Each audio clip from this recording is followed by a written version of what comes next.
Salam guru penggerak, salam bahagia, selamat siang.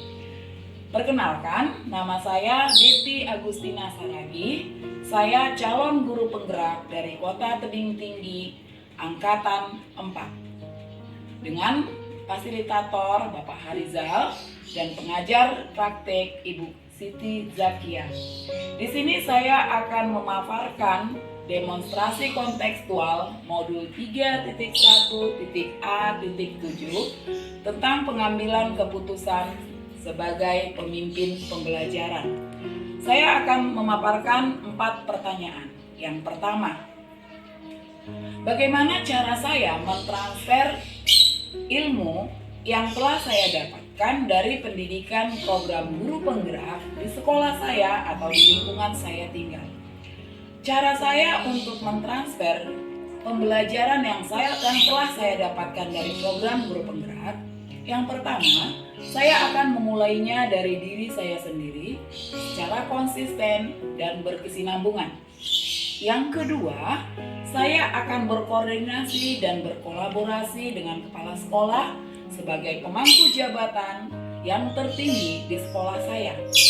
Yang ketiga, saya akan berkoordinasi dan berkolaborasi dengan teman sesama calon guru penggerak yang ada di sekolah saya. Yang keempat, saya akan melakukan pengimbasan dan sosialisasi tentang pembelajaran yang telah saya terima dari program guru penggerak, yaitu mengenai nilai dan peran guru penggerak. Yang kedua, budaya positif. Yang ketiga, sosial emosional. Yang keempat, pembelajaran berdiferensiasi. Yang kelima, coaching. Yang keempat, pengambilan keputusan sebagai pemimpin pembelajaran. Kemudian, saya akan melakukan koordinasi dan berkolaborasi dalam komunitas praktisi yang ada di sekolah saya dan grup MGMP yang ada di kota saya, khususnya Kota Tebing Tinggi. Pertanyaan yang kedua, apa langkah-langkah awal yang akan saya lakukan untuk memulai mengambil keputusan berdasarkan pemimpin pembelajaran? Langkah awal yang akan saya ambil sebelum saya mengambil keputusan, yang pertama, saya akan menelaah masalah atau kasus yang sedang saya hadapi. Apakah dia termasuk kepada dilema etika atau daripada rujukan moral. Yang kedua, setelah saya menelaah kasus, maka saya akan menerapkan 4 paradigma, mengambil salah satu dari 4 paradigma. Apakah dia termasuk ke dalam individu lawan masyarakat, kebenaran lawan kesetiaan, keadilan lawan kasihan, atau jangka pendek lawan jangka panjang. Setelah itu, saya akan menggunakan salah satu dari 3 prinsip yang ada. Apakah dia berdasarkan keputusan berdasarkan berbasis akhir atau end-based thinking? Apakah dia suatu keputusan yang berdasarkan berbasis aturan atau role-based thinking? Atau apakah dia keputusan yang berdasarkan berbasis rasa peduli atau care-based thinking? Setelah itu saya juga akan menelaah dari 9 langkah dalam pengambilan keputusan. Baru saya akan menentukan keputusan yang saya hadapi apakah benar atau salah dalam pengambilan keputusan tersebut. Pertanyaan yang ketiga adalah, mulai kapan Anda menerapkan langkah-langkah tersebut? Hari ini, besok, minggu depan, hari apa? Catat rencana Anda agar Anda tidak lupa. Sebagai guru, khususnya saya sebagai calon guru penggerak yang telah mengikuti program pendidikan guru penggerak, saya ingin melakukan suatu perubahan.